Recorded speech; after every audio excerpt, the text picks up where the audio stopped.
Hello again everybody, welcome back to the channel. My name's Annie and this is my creative detour. Today I'm going on with my next thrift haul for the month of June, and it's got a little bit of shopping that I did at the end of May. When I got back from holidays I did a little bit at the end of May, so I've tacked that in. But today is the 29th of June and I thought I would do a quick haul video. But I'm sorry to say that I don't know that it's going to be quick, but it's going to be fabulous. It's probably one of my best hauls that I've ever had here in Brisbane. And I'll tell you a few stories along the way. So stay tuned. I've got some original 1950s storage finds, and I've got the most amazing collector's bundle of something that lots of you would be hoping to find, but I managed to find it and I paid way too much money for it. So that's where we're heading. Let me get set up. We'll start with the books, and I do know that the thrift hauls are not for everybody, but this one is going to have a few different items in it, not just books. It's going to have quite a few other interesting items. So I'll timestamp the video so that you can click through to the things that you are interested in. But we'll start with some books and then we'll move to some really fun stuff. So let's get set up with that. Okay, so the first lot of books that I've got here are from RSPCA, and I think that some of the regulars would know that I usually go there once or twice a month and have a look at what they've got in their book section, and they get lots of new books in all the time, and I fill a bag for $10. So you'll see that all of these are priced with a price, but I put them all into my RSPCA bag that I've showed you before. And once the bag is got the contents in it that I want, they only charge me $10. Now, I picked up this little address book, and it does have some addresses in it, so I'll just be careful not to show a page that has handwritten names and addresses in it. But it's from the Royal Horticultural Society, and the reason I picked it up was because the images in it are fabulous. Now there's the size of my hand, so like they're an okay size. Let me show you a few others. Now I'll try and find pages where, like I said, with no writing on it. Oh, that one's got writing. Here's one. Aren't they lovely? So you'll see some of those coming up in some projects that are for some ephemera for junk journaling. But aren't they just lovely images? And I know the paper is a little bit glossy, but it's not overly glossy. I couldn't leave it. I thought, oh, I'm throwing that in my $10 bag. So there we go. That was that one. I'll just quickly go through the information because I know that the books can sometimes drag on a little bit. So you can see that I got this set of green guides, one on seashore life, one on birds, one on wildflowers, and one on trees. And they're all by different people. The seashore one is by Bob Gibbons. The birds are by Jim Flegg. The wildflowers are by David Sutton. And the trees are by Bob Press. And they're all of Britain and Europe. So let's have a quick flick through some of these. And the little images or illustrations are lovely and quite detailed, but you can see that they're a half size with an image and a little bit of information and would make really great ephemera. And the tree one was reprinted in 2011, just so if you're looking for it. The wildflowers, let's have a quick flick through that. So lovely little images, nothing overly big, which is perfect because sometimes we're looking for small images to go on things. And the wildflowers was reprinted in 2011 as well, copyright 1990. The birds, once again, of Britain and Europe. And this one's got a little map inset.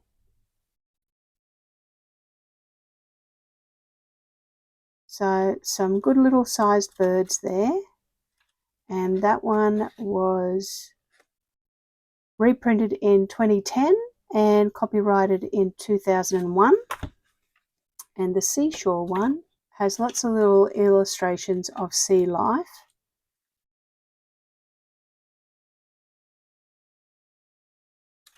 And it was reprinted in 2011 and copyrighted in 1991 in the UK. So they were a good little find. You can see that they were all $2 each. However, they were in my bag for $10. Okay, now I got these two books of birds. Now this one is the National Geographic Field Guide to the Birds of North America, and this one is National Geographic Field Guide to the Birds of Eastern North America. So this one's a little bit more specific in zoning. And the North America one is a 4th edition. Now I'm not sure if I can find a date. It was last copyrighted in 2002, and this edition was produced in 2008. So let's have a quick look at that. It's got some wonderful bird images, and the paper is like a satin. So the images are a tiny bit glossy, but not a lot. And the birds are a fantastic size, and it's got a little inset mat in it and some information. So that was a great find to pop into my filler bag for $10, wasn't it? Lots of birds there. Birds that I don't know about either. And some birds that some of you might recognise that we don't have here in Australia. So that was that one. This one, let me have a look at when it was done. It was copyrighted in 2008, for those of you that are trying to track it down. And it is, like I said, Eastern North America, National Geographic. So let's have a quick flick at that. So it's the same paper, really lovely little images that are not too big and will make great cutouts, and I will have no problems with cutting these birds out of here. Some of you would think, oh Annie, they're such lovely books. Well, it was $2, but I got close to 20 books, so it was really 50 cents, and we're saving them from landfill and giving them a new life. Okay, this one here is a little bit interesting. This is Stoke Newington.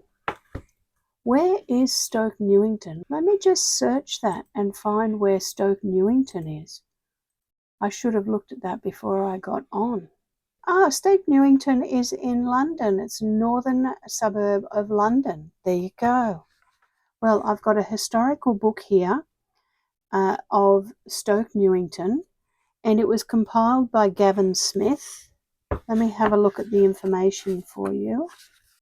It was published in 1995 and copyrighted in 1995, and it's a lovely little book of the suburb. It's got some maps about it. It's really about how the suburb started and how it was designed. And it's got some lovely etching sort of images and invoices in it, and a map and gardening information of what was happening in the cemetery. Look at that lovely etching. Isn't that fabulous?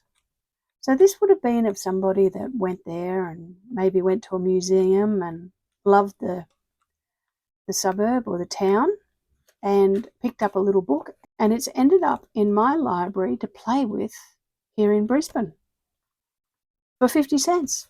Even better. All right, the next one we've got is The Complete Adventures of Snugglepot and Cuddlepie. Now, for those of you that may not have heard of May Gibbs is a very well-known author here in Australia. And she created the story of Snugglepot and Cuddlepie, and I grew up listening to this story. And I just picked this one up because it was a little bit different with the text and images being printed in a chocolate brown colour. I'm not sure whether the camera is picking that up, but for those of you, here's my cup of tea. So you can see that it's a similar colour to a little bit redder than tea. And it's nice to have something that's a little bit different in colour when you're wanting to put some foundational text or something down. Now this edition looks like it was printed in 1984, but it was first published in 1946. Snugglepot and Cuddle Pie are gumnut babies. So they're babies that are in gumnuts, and it's all of the adventures that they get up to, and there's lots of different characters that are named after different species of plants here in Australia. So it's quite a cute little book. And then the last one from the RSPCA was I picked up this Somerset workshop book. Now it's quite old, I think. It doesn't have a date on the magazine, I'm sorry, but it was worth me picking it up because we can't get art journaling or this Somerset book in Australia.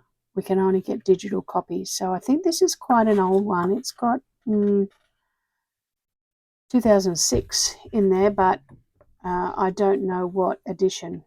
I just thought I would grab it and pop it into my magazine stash to look at for some inspiration.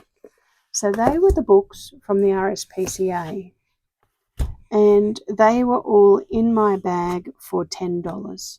And I've got a feeling that I may have some other books that I got at the same time, but I have another pile of books on the floor from another thrift haul that I did, and I think that some of them may have got mixed up, but that was enough books to go through in this video anyway.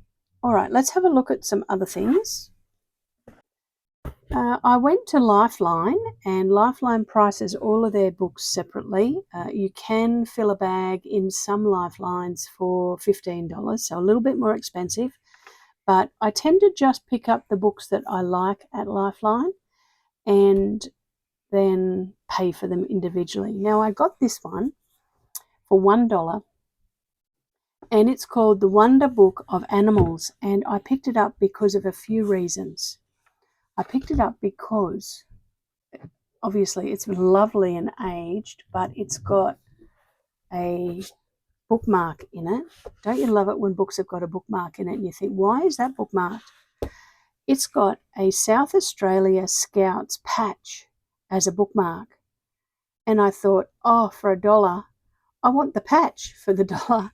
But it also has some fabulous other things in it. It has these lovely images. All the pages are very aged. Quite a few pages are black and white, but then there's these bursts of colour in it that are worth playing with.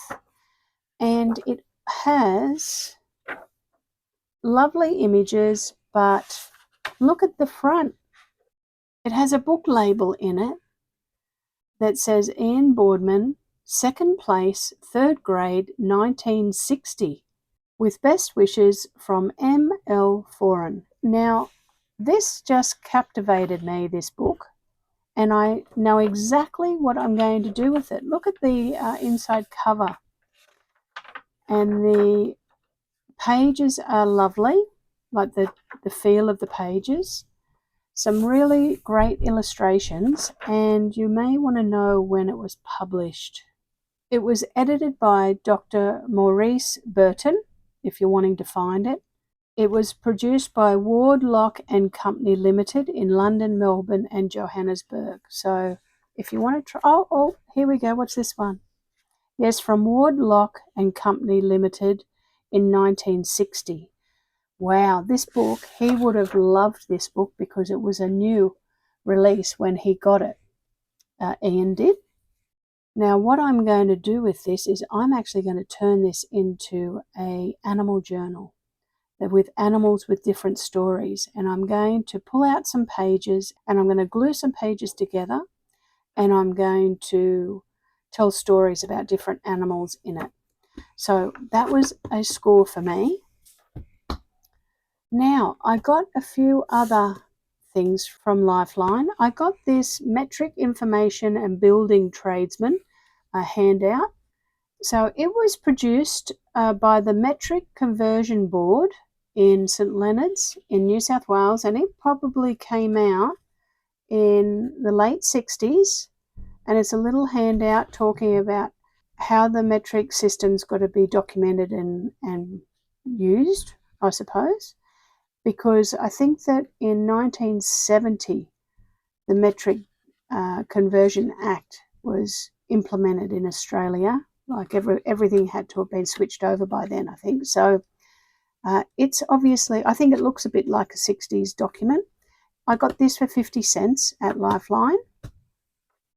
I actually think I got this one at the Salvation Army, but it's in the pile with the Lifeline, so I may have mixed it up. But this one here is Favourite Country Preserves, Jellies and Jams, Chutneys and Pickles, Marmalades and Mince Meat, compiled by Carol Wilson and illustrations by Helen Arlingham. And it is the cutest little book because it's got recipe in it, apple, pear and quince jam, and then it's got a lovely illustration on it. So as we go further in, most of them have got a recipe to the side and then a illustration or an image, and then on the back of it it's got another recipe. So I just thought that this would be handy to cut up if I'm looking to put some recipes into books, but I don't want it to look really, food related. So it's got some lovely English cottages in it. So I paid 50 cents for that, I think. Yes, 50 cents. Now, this is one of my big scores for the month. I got some stamp albums. I went to Lifeline, and this is the one that I completely overpaid for. You can see $10, and I got 4 of them. So it's $40 here, which is ridiculous that I've paid that much money. However, I wanted them, and the reason I wanted them is because they are full of Australian, New Zealand and the South Pacific stamps. There may be a few random other ones, but I love working with Australian stamps. And you can see they're packed full of all different Australian stamps. I have quite a lot of stamps already, but I don't have a massive amount of Australian stamps. I have a good spread of stamps from all around the world, and I know that I will get to the stage where I'm using a lot of my Australian stamps, and I'll be sorry that I've used them all up. So when I spotted this, I just thought, I'm going to get that, even though it's way too expensive. I'm going to get it, and then I know that I'm never going to run out of Australian stamps ever for doing junk journaling. I'm going to have Australian stamps for the rest of my days. Now you can see that it does have a few other ones dotted through. These look like they're Japanese. So it has a few other ones here and there, but most of them are either, like I said, Australian, New Zealand or South Pacific.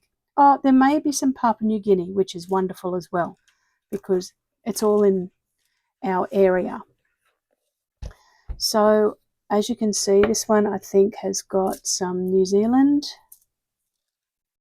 in it, and they're loaded up. Like, it's not like that they're, half empty or anything. These ones, there's more Australian ones here, and there'll be double ups, which I love because it means that you can see that there's double ups here. It means that I can go through them and I can send some happy mail out to some other people, some of you, in some giveaways, and you can get some Australian stamps from me. So I am thrilled that I've got them, because not only am I going to benefit from them, but some of you might benefit from having some of them as well. Won't that be great? Oh, look, there's a Snuggle Pot and Cuddle Pie. Ha! stamp. Isn't that fabulous? There's one in there. And the last one, you can see that there's plenty in here. So tell me what you think. Tell me if you think I overpaid and shouldn't have got them all, or do you think that I did the right thing so that I can go through them and enjoy them and then send some out to some of you. All right, that's that pile. So let's now have a little look at a few random unusual things. Okay, while I was at the Salvation Army, I also got a Simplicity dress pattern for a skirt. So it's pretty good and it's nicely aged actually. Look at how it's discoloured. So that's always nice, isn't it? 1987, this one. Now have a look at this. I also got, while I was at the Salvation Army, a bag of buttons. And it's probably a bit glary, so I'm sorry about that. But I would say there'd be close to 500 buttons in there, maybe more. And it looks like they've harvested them off of clothes that they were obviously not suitable to sell. And they've maybe ripped the clothes up for rags and then cut the buttons off and then popped them in a bag, and I bought it. Now, it was a little bit expensive. It was $6, but I just thought there's a nice collection of different colours and different sizes in it, and for $6, I was okay about that. Now, I also got some envelopes at the Salvation Army for 50 cents. There's probably about, maybe 20. And I thought, I'm going to grab them for 50 cents because I don't have this size or this colour in my stash. Now, while I was at Lifeline, I also got some rickrack, and it's original rickrack, and it's on the old rickrack card, and it was $1.50. So, and it's a lovely colour, perfect for Christmas. I also got this. Now, I was thrilled about this. This is a flight ticket and boarding passes for D Plinth, and it's on Ansett. Now, a lot of you won't know the story of Ansett, but Ansett was an Australian airline that used to fly all around Australia. And I think that it went international, but close by, not too far. And it was around for years, and a lot of people had shares in Ansett. And then I think it was around 2000, 2001, something like that from memory, it went bust. And I think it had been around for 60 years or something like that. Like, it was a well-established airline here in Australia. And a lot of people lost a significant amount of money in their investment in the airline. So the fact that this is an Ansett flight ticket and boarding passes was very important to me, that I was hoping that I could get, because it wasn't priced. Now, it has Mrs. D. Plinth's insurance policy in there, that she's 47, and it tells me where she lived. She lived at Whites Hill in Queensland, and her insurance costed $12. Isn't that fabulous that I've got that? And it also has their ticket, and I can tell you where they went to. So it's got their ticket for their luggage, and it's got the one in Townsville, because the ticket here tells me that it was a return flight. It was purchased on the 11th of August, 1983, and was valid for 1 year. And they ended up going on their flight for their boarding pass on the 25th of August. And they went to Townsville and they went home. And it cost them $184. So it was a lot of money in 1983 for them to spend on 2 tickets. So that's $92 each, which is a massive amount of money, because if I flew to Townsville now on Jetstar, it would probably cost me about that much money now. So I've got the tickets, the original ticket, the original insurance receipt, and the boarding passes, and they were 50 cents and 50 cents. And I absolutely am thrilled to have them, because I'm going to scan them and use them for my journals. I won't be reproducing them for anyone else. I'll just be using them for myself, because I don't want to use the originals. So that was fabulous. I also picked up this necklace, this beaded necklace. And I think from memory I paid a couple of dollars for this, and I got it at the RSPCA when I got the books. And I thought it might be useful to wrap around a journal somehow. And now I have my favourite score for the month. So let me get that out for you. Alright, so this was my score for the month, and my favourite item. I got some original 1950s melamine retro canisters, and I couldn't leave them. They were $15 for the set of 5, and I've since looked them up, and in average condition they're around about $75 here in Australia, you know, like if you bought them from a antique shop or something like that. So I think that I scored getting them for $15.